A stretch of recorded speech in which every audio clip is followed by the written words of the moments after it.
Ayan, so kumusta? Magandang araw. So for sharing lang dun sa mga hindi pa nakapag-ano dun sa update ni Crackbytes.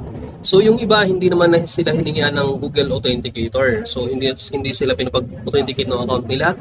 Pero mayroong iba na pinapag-authenticate ng account nila for security purposes. So inano nila na mag-download ka ng Google Authenticator. So ito yung cellphone na ginagamit do sa paglalaro ng Crackbytes. So nung binuksan ko to kagabi, hindi ko makuha yung code na ibinibigay kasi nagbabago ng nagbabago. So mabilis magbago, parang within 30 seconds or 20 seconds nagbabago na yung code. So mahirap, hindi ko siya mabuksan kahapon.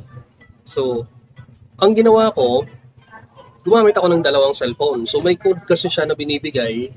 Nung hindi ko siya mabuksan, may code na ibinibigay. So kailangan yung code na yon or QR code, may QR code na ibinibigay, kailangan yung QR code na yon, pag pinindot mo yung continue, kailangan maibigay mo yung tamang QR code. So 4 yata yon or 6 na number. Isesend nila dun sa email mo dito. Isesend nila sa Google Authenticator. Ang problema, yung Google Authenticator, once na nag-exit, di ba nagbigay siya ng QR code dito? So mag-i-exit ka dito para i-exit ka dito sa Crackbytes para pumunta sa yung Google Authenticator. Pagbukas mo naman dito sa yung Google Authenticator, yung authenticator mo is mabilis magbago yung mga number na nakalagay dito sa Google Authenticator. Pagbalik mo dito sa nakuha mo na yung code sa Google Authenticator. Pagbalik mo dito sa Crackbytes mo, iba na yung code na nandun. Kaya laging nagiging parang hindi tama yung code na binibigay mo. So ang ginawa ko paghapon, so di ba naka-install na ako dito ng Authenticator, Google Authenticator. Gumamit ako ng isa pang cellphone. Ang ginawa ko, tinaasan ko yung display, hinabaan ko yung time niya, ginawa kong 10 minutes bago mag-end yung display kasi nakaganyan siya kahapon. Naghihingi ng magbibigay siya ng QR code. Once na namatay ito, pag binuhay mo ulit, ibang QR code na ang lalabas. So ang ginawa ko, sinet ko yung display, yung timer ng display, sinet ko ng 10 minutes. Tapos yung isang cellphone na to, ininstallan ko ng Google Authenticator. Tapos doon sa Google Authenticator, isinign in ko yung email na ginagamit ko dito sa paglalaro na to kasi di ba nakasign in tayo using our email dito. So isinign in ko doon sa Google Authenticator.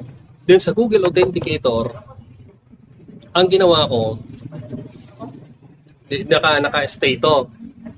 Sa Google Authenticator, ang ginawa ko, mayroong plus sign na nakalagay dito sa Google Authenticator. So, yan. Mayroong plus sign na nakalagay. Pag pinindot mo yan, may nakalagay dito, scan QR code. Yan, scan QR code. Pag in-scan mo yung QR code, i-scan mo to doon sa QR code ng Crackbytes. So, i-scan mo yan, tapos once na ma-scan mo, lalabas na yung kanyang QR code na ibibigay. I don't know, hindi ko tanda kung is it 4 or 6 na number. Hindi na siya magbabago. Basta may ipapasok mo na yung code na yon. Basta wag mo lang hayaan na mag-close yung mag-close yung application na to. Kaya mas maganda na dalawa yung cellphone na gamit mo kasi kung i-copy paste mo lang, kasi pwede mo i-copy yung QR code nito, pwede mo i-copy. Tapos mag-out ka dito, mag-out ka rito, pupunta ka sa yung Authenticator. Pagdating mo doon sa Authenticator, pagbalik mo dito sa Crackbytes, iba na yung code. So yung i-input mo na code from scan, iba na. So hindi siya magma-match. So dalawang cellphone ang gamitin mo. Okay? So ayan, hanggang doon lang. So for sharing lang.